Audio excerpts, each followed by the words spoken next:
धर्मपुर नामक एक गांव था जहां के लोग खेती और बकरियां पालकर अपना गुजारा करते थे। पूरे गांव में पानी का सिर्फ एक ही कुआं था और उसी के पानी से सब अपनी खेती करते थे। लेकिन बदले में किसानों को अपनी आधी फसल कुएं के मालिक को देनी पड़ती थी। इसी वजह से किसानों के घरों में अपने परिवार के लिए बहुत कम अनाज बच पाता था। एक दिन इसी बात को लेकर गांव की पंचायत में बहस छिड़ गई। मुखिया जी, हम हर साल कितनी मेहनत करते हैं और फिर आधा अनाज तो ठाकुर को दे देते हैं। ऐसे में हमारा गुजारा करना बहुत मुश्किल हो जाता है। तभी एक दूसरा आदमी श्याम, अरे हाँ मुखिया जी, खेत हमारा, मेहनत हमारी और फायदा उठाए ठाकुर, वो भी सिर्फ कुएं के पानी के बदले। बताइए ना मुखिया जी, क्या ये कुछ ज्यादा नहीं है? और ये तो कुछ भी नहीं है मुखिया जी। गांव वालों पर कर्ज भी बढ़ता जा रहा है। लोग मजबूर होकर गांव छोड़ने की सोच रहे हैं। अगर ऐसे ही चलता रहा तो मैं बता रहा हूं, एक दिन सारा गांव उस ठाकुर का गुलाम हो जाएगा। गुलाम। यह सब सुनकर मुखिया भी हैरान हो जाता है, क्योंकि गांव वाले बिल्कुल ठीक ही कह रहे थे। ठाकुर बिना मेहनत किए आधी फसल ले जाता था, बस पानी देने के बदले, जो कि बहुत ज्यादा कीमत थी। हाँ भाई, बात तो सही है। एक पानी के बदले आधी फसल वाकई बहुत ज्यादा है। हमें ठाकुर से बात करनी होगी। अगर वो आधी की जगह चौथाई का एक हिस्सा लेने को मान जाते तो गांव के लोगों को आसानी होगी। यह सुनकर गांव वालों के चेहरों पर खुशी और एक नई उम्मीद झलकने लगी। लेकिन थोड़ा डर भी था, क्योंकि ठाकुर इतनी आसानी से बात मानने वालों में से नहीं था। पर क्या वो ठाकुर इस बात के लिए राजी हो जाएगा? अरे भाई, एक बार बात करके देख लेते हैं। मान जाए तो अच्छी बात है, नहीं तो फिर कुछ और उपाय सोचना पड़ेगा। आप तो जानते ही हैं उस ठाकुर बलवंत को, इतनी आसानी से मानने वालों में से नहीं। और हम कर भी कुछ नहीं सकते। उस कुएं का मालिक भी तो वही है। इतना कहने के बाद पंचायत खत्म हो जाती है। लोग अपने अपने घरों को लौटने लगते हैं। रामू और श्याम साथ साथ घर की ओर जाते हुए आपस में बातें करने लगते हैं। आज तो कमाल ही कर दिया भाई। गांव की समस्या को पंचायत के सामने रख दिया। बहुत ही समझदारी का काम किया। क्या करे भाई, कब तक चुप रहे? आधी फसल देने के बाद क्या ही बचता है? पापी पेट को भी तो पालना है। अरे हाँ भाई, गांव के लोगों के हालात तो दिन ब दिन बदतर होते जा रहे हैं। कल देखते हैं, ठाकुर मान गया तो बड़ी अच्छी बात होगी। अरे तू चिंता मत कर भाई, मुखिया किसी ना किसी तरह उस ठाकुर को मना ही लेगा, देख लेना। ईश्वर करे ऐसा ही हो। दोनों गली के एक नुक्कड़ पर अलग हो जाते हैं और अपने अपने घर की ओर आगे बढ़ जाते हैं।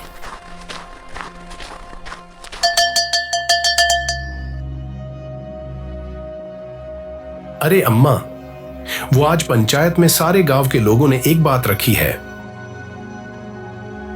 पंचायत में बात रखी है? अरे बेटा, कौन सी बात सठिया गया है क्या? अरे अम्मा, वो जो ठाकुर को जो पानी के बदले आधा अनाज देते हैं ना, उसी के बारे में। फिर क्या हुआ पंचायत में? कुछ बात बनी क्या बेटा? नहीं रे अम्मा, लेकिन कल मुखिया गांव के लोगों के साथ ठाकुर के घर जाएंगे और ठाकुर से बात करेंगे कि वो किसानों से पानी के बदले कम अनाज वसूले। अगर ठाकुर मान गया तो घर का गुजर बसर आसान हो जाएगा। तभी रसोई से रामू की पत्नी रमा भी बाहर आ जाती है। अरे अम्मा, देख लेना, वो ठाकुर नहीं मानने वाला। वो एक नंबर का दोगला इंसान है। अरे गांव के उस वीरान पड़े कुएं को सही कर लिया जाए तो ठाकुर की सारी अकड़ टूट जाएगी।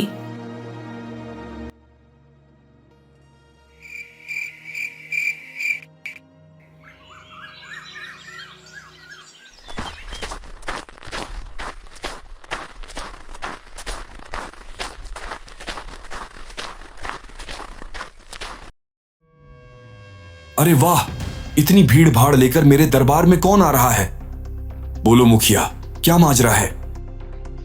ठाकुर साहब, हम आपसे एक विनती करने आए हैं। देखिए, साल दर साल किसान मेहनत करते हैं, लेकिन आधी फसल आपको देने के बाद उनके घरों में खाने तक का संकट हो जाता है। ठाकुर साहब, गांव के किसानों की हालत दिन ब दिन बदतर होती जा रही है। हम चाहते हैं अनाज के 4 हिस्सों में से बस एक हिस्सा ही लिया जाए। इससे हमें घर का गुजर बसर करने में राहत मिलेगी। हाँ ठाकुर साहब, पानी तो आप देते हैं, लेकिन मेहनत हम करते हैं। आधा हिस्सा बहुत ज्यादा है। अरे वाह वाह, बड़ा अक्लमंद बन गया है पूरा गांव। आधे की जगह 1/3 मांग रहे हो। जानते भी हो किससे बात कर रहे हो। मालिक, लगता है किसान भूल गए हैं कि पानी आपका है, कुआं आपका है। अगर आप चाहें तो एक बूंद भी न दें। सुन लो सब, आधे की जगह 1/3। हाँ हाँ हाँ, ये तो मेरे नाम पर धब्बा है। अगर इतना ही भारी लग रहा है तो जाओ, बिना पानी के खेती कर लेना। अरे खेती छोड़ो, एक दाना भी उगा के दिखा दो। बड़े आए 1/3 हिस्सा लेने वाले। ठाकुर के कठोर शब्दों ने गांव वालों की उम्मीद पर पानी फेर दिया। सरपंच और किसान चुपचाप एक दूसरे का चेहरा देखने लगे। सब समझ गए कि ये लड़ाई इतनी आसानी से जीतने वाली नहीं है। अगले दिन फिर से धर्मपुर की चौपाल पर पंचायत बुलाई गई। ठाकुर से आधी फसल कम कराने की कोशिश नाकाम रही थी, इसलिए अब सबके मन में चिंता और भी बढ़ गई थी। किसी को कुछ समझ नहीं आ रहा था कि अब क्या किया जाए। तभी रामू को रमा की बात याद आ जाती है। क्या मैं उस पुराने वीरान कुएं की बात रख दूं? लेकिन सब बोलते हैं कि कुआं शापित है, उसमें आत्मा का वास है। क्या करूं, बता दूं क्या? लेकिन हमारे पास कोई और रास्ता भी तो नहीं है। चलो बता ही देता हूं। सुनिए मुखिया जी, मेरे पास एक तरकीब तो है, लेकिन रामू बोलते बोलते रुक जाता है। सब लोग रामू की तरफ देखने लगते हैं। हाँ बोलो रामू, रुक क्यों गए हो? हाँ बोलो, लेकिन क्या? इसके आगे भी बोलो। कोई तरकीब है तो पंचायत के सामने रखो। अरे मुखिया जी, दरअसल बात यह है कि हमारे गांव में जो वीरान कुआं है, क्यों ना उसको ही साफ कर लिया जाए तो पानी की समस्या खत्म हो जाएगी। अरे नहीं, कुआं तो शापित है। अगर होगी। सभी लोगों में हलचल होने लगी। कोई बोलता यह सब अंधविश्वास की बातें हैं, तो कोई बोलता वो तो शापित है, उसमें तो आत्मा का वास है। लेकिन मुखिया समझदार इंसान था। उसने सबको चुप कराया और फिर बोला, रामू ने एकदम सही कहा है। हम लोग मिलकर उस कुएं को साफ करेंगे और उसका सारा मिट्टी को निकाल लेंगे। और सुनो, ये भूत प्रेत कुछ नहीं है, सब कहने की बातें हैं।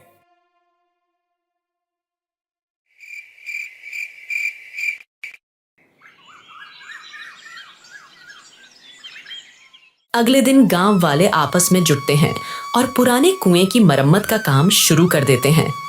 कुछ दिनों तक लगातार मेहनत चलती है। कोई गाद निकालता, कोई पत्थर हटाता और कोई पानी खींचकर बाहर करता। धीरे धीरे कुआं साफ और गहरा हो जाता है। अब उस कुएं से मीठा ठंडा पानी भरपूर मिलने लगता है। गांव वाले उसी से अपनी सिंचाई करने लगते हैं। खेत हरे भरे हो उठते हैं और गांव में खुशहाली लौट आती है। सब कुछ सही चल रहा था। फिर एक दिन कुछ हुआ। गांव का एक आदमी जिसका नाम था दीनू अपनी बकरी को चारा डालने के लिए बाड़े में जाता है तो देखता है कि बकरियां खूंटे पर से गायब थी। यह देख उसके होश उड़ जाते हैं। अरे, मेरी बकरियां कहाँ चली गईं? रात को तो यहीं पर बंधी हुई थी। सारी बकरियां गायब हैं। लगता है कोई हमारी बकरियों को चुरा ले गया। फिर वह अपनी पत्नी बंसी को घर के बाहर से चिल्लाने लगता है। अरे बंसी, सुन रही हो? बकरियां नहीं हैं। घर के अंदर सविता गुस्से में, ये आदमी भी ना सुबह सुबह गला फाड़ने लगता है। कुछ ही समय में बंसी घर के दरवाजे पर आई। अरे क्या हुआ? क्यों सुबह होते ही गला फाड़कर चिल्ला रहे हो? देखते नहीं क्या मैं घर में काम कर रही हूँ? अरे बंसी, वह सब छोड़ो। हमारी बकरियां नहीं हैं बाड़े में। बकरियां नहीं है? क्या बक रहे हो? हाय राम, अभी तक रात की उतरी नहीं है तुम्हारी। सही बोल रहा हूँ बंसी, सच में हमारी सारी बकरियां गायब हैं। बंसी भी जल्दी से बाहर आई और बकरी बाड़ी की ओर देखने लगी और सच में बकरियां गायब थीं। हाय अम्मा, सच में बकरियां नहीं है? गांव में हलचल मच गई थी क्योंकि दिनू की बकरी के साथ और भी किसानों की बकरियां गायब थी। तो किसी के अनाज की बोरियां, किसी को कुछ पता नहीं था कि यह सब कैसे हुआ। सब लोग परेशान थे। मुखिया जी, रात को मेरी सारी बकरियां गायब हो गई। मैं तो पूरी तरह लुट गया। और मेरी अनाज की बोरियां भी गायब हो गई। रात को तो सब कुछ वहीं पर रखी थी, लेकिन सुबह को उठा तो मेरी अनाज की बोरियां गायब थीं। सुनो सभी, हमें इसकी जड़ तक जाना होगा। आज से गांव के कुछ लोग बारी बारी से गांव का पहरा देंगे और बिना सोए अपने आंखें खुली रखेंगे। रात में ये कौन चोर आकर बकरियां और अनाज की बोरियां चुरा के ले जा रहे हैं। अगर कोई अनजान आदमी आता दिखे तो उसे तुरंत ही पकड़ लेंगे। सभी गांव वालों को मुखिया की यह तरकीब अच्छी लगती है और कुछ लोगों को चुन भी लिया जाता है। और जब शाम हुई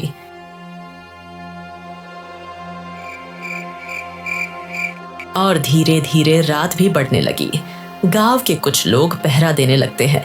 फिर जब घड़ी में 12 बजते हैं तो एक एक कर सभी को जोरों से नींद आने लगती है। जागने की कोशिश करते हैं पर नहीं जाग पाते और फिर नींद की वजह से वहीं पर एक एक कर जमीन पर गिर पड़ते हैं।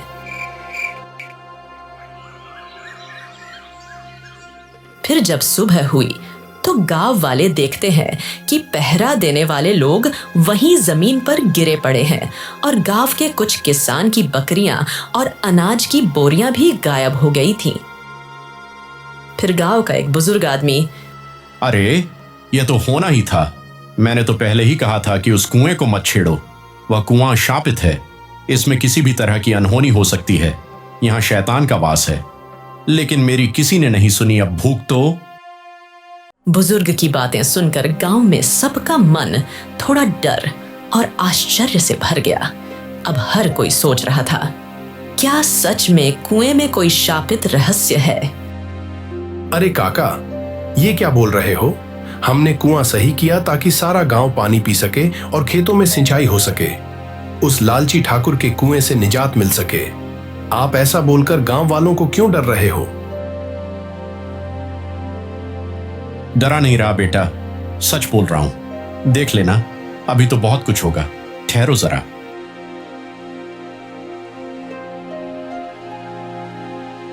इतना कहकर वह बुजुर्ग वहां से चला जाता है।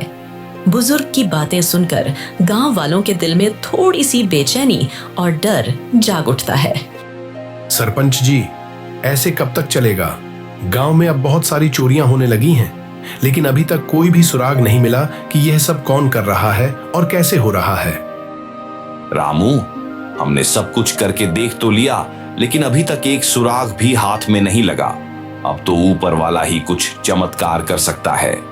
अभी तो मैं यही कहूंगा कि सभी अपने सामान को हिफाजत से रखो ताकि चोरी होने से बचा सके।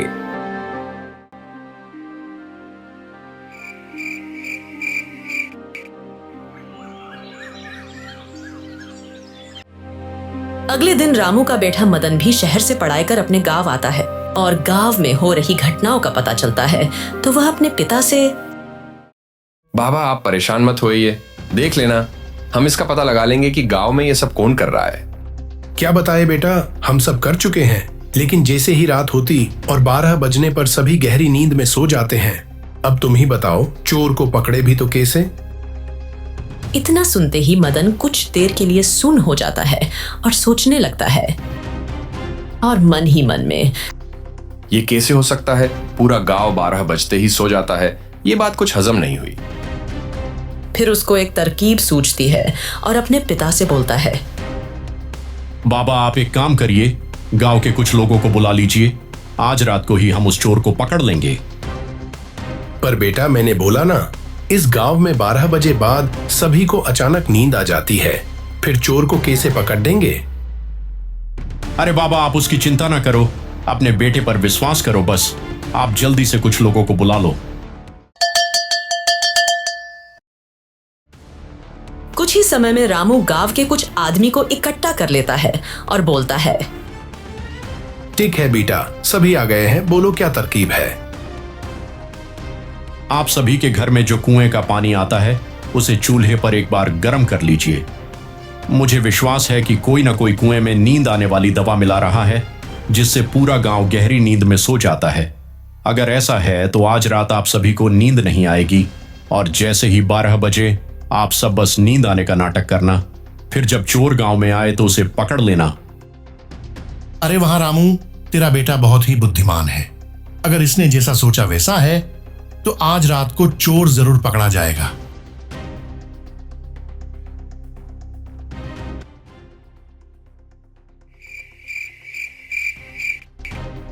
मदन ने जैसा कहा था, गांव वालों ने वैसा ही किया।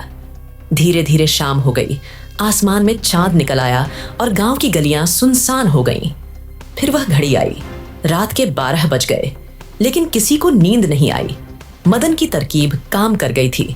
सब लोग बस नींद आने का नाटक कर रहे थे। तभी गांव की एक सुनसान गली से एक आदमी आता दिखाई दिया। अरे, यह तो ठाकुर बलवंत है। अच्छा, तो यह सब इतने दिनों से यही कर रहा था, आज इसकी खैर नहीं। गांव वाले अब सब समझ चुके थे। इतने दिनों से जो भी बुरा हो रहा था उसके पीछे कोई और नहीं, ठाकुर बलवंत ही था। धीरे धीरे बिना आवाज किए सभी उसके पीछे चल पड़े। सबके चेहरों पर गुस्सा साफ झलक रहा था, लेकिन कदम इतने हल्के कि ठाकुर को जरा भी भनक न लगे। लेकिन ठाकुर को थोड़ा शक हुआ और वह घबरा कर पलटा, और सामने गांव के कुछ लोग खड़े थे। एक पल को उसकी सांसें अटक गईं। बहुत खेल लिए तुमने ठाकुर, हमारी मेहनत और हमारी जिंदगियों से। अब सच छिपेगा नहीं, आज तुझे हमसे कोई नहीं बचाएगा। मारो रे इस बेईमान को। रामू के इतना कहते ही सारे लोग उस पर टूट पड़े और उसकी जमकर पिटाई करने लगे। इसी तरह मदन की समझदारी और सूझबूझ से असली चोर पकड़ लिया गया। गांव वाले अब मदन की तारीफ करते नहीं थक रहे थे, क्योंकि सच यही है, सबसे पहले शिक्षा जरूरी होती है। अगर आपको कहानी अच्छी लगी हो तो जाते जाते चैनल को जरूर सब्सक्राइब कर देना।